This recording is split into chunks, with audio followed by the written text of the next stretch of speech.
Right, so no sooner have we all kind of recovered, well, I hope we've all recovered from falling over laughing ourselves silly at the fact Rishi Sunak is so hard up for talent on his Tory benches, but he's made shame of Ashfield Lee Anderson, AKA 30p Lee, a deputy chair of the Conservative Party. Then Anderson is straight back to showing exactly why he's a clueless embarrassment by announcing he'd like to see the return of the death penalty. What is it with the hard ride of the Tory Party and wanting to see people executed? The last person to sing this tune was Priti Patel, of course, she of the turn the boats around in the middle of the channel fame. The sight of said boats apparently makes Lee Anderson sick, despite a local councillor from his constituency appearing on James O'Brien's LBC show the other day and stating that not one asylum seeker has ever been housed in Ashfield. It's just Anderson throwing red meat to his frothing, evidently racist base.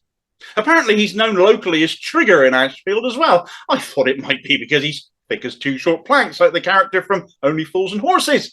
But it's because he'll be the one to start an argument in any room he walks into, and now as the MP can do so on a national level, winning in what he cheered as an endorsement by the Mirror, who branded him the worst man in Britain.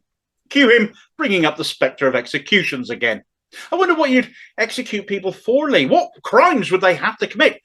Not being able to feed themselves for 30p, perhaps? Well, surely that's a given. Stealing food to warrant capital punishment, is it?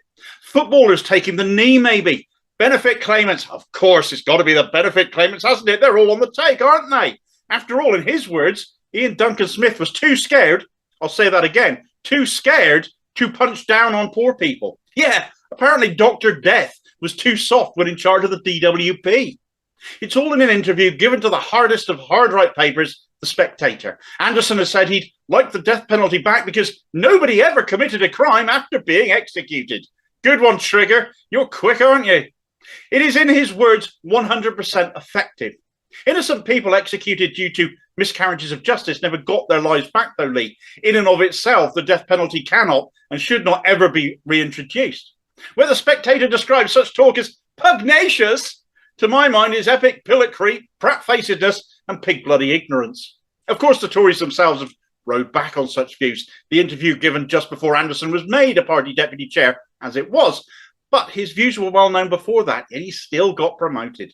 The interview covered numerous things for Anderson to spout his foul views over. The benefit claimants, of course, lauding a new coal mine opening, migrant bashing, naturally, and of course that death penalty. Yet on none of these things was he either honest or informed. He is one of those god-awful MPs who makes his mind up about issues without having full awareness of the facts, doesn't really seem to care for them anyway, and seems completely predetermined in his stances when no politician at any level should be so close-minded and be less informed about such things than a half-eaten Scotch egg. He would struggle to outthink a 12-year-old, and that got proven in his interview on BBC Sounds with Verity Cowley, not that I'm saying she's 12 years old, incidentally, last night. And if you haven't heard it, it's 10 minutes of Anderson arrogantly telling the BBC what to do and embarrassing himself utterly. I'll attach a link to it. Anyway, I've digressed now. Anderson's ignorance on the death penalty issues encompasses several issues. He has several problems, but we will stick with the ones concerning the death penalty. For one, his own party do not support it.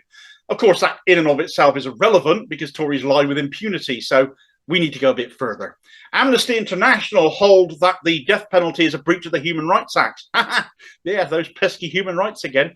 The death penalty breaches Article 2, which covers the right to life, as well as Article 3, the right to freedom from torture or to inhuman and degrading treatment or punishments. Well, we already know that withdrawal from the European Human Rights Convention hasn't been ruled out by Rishi Sunak because he wants to stop those boats crossing that are allowing those blasted asylum seekers to reach our shores and peskily claim asylum without fear of prosecution for having to get here illegally. If he should do so, if the legislation he wants to enact to stop that, which the Tories believe to be within the remit of the Human Rights Convention, if that gets ditched by the European Court of Human Rights, which is widely expected, then it could be a lot more rights we lose if Sunak does drag us out of it and into a dysfunctional, despotic club where Russia and Belarus are the only other members. The other major flaw is that it isn't 100% effective, as Anderson says, because many people have been executed only to subsequently be found innocent.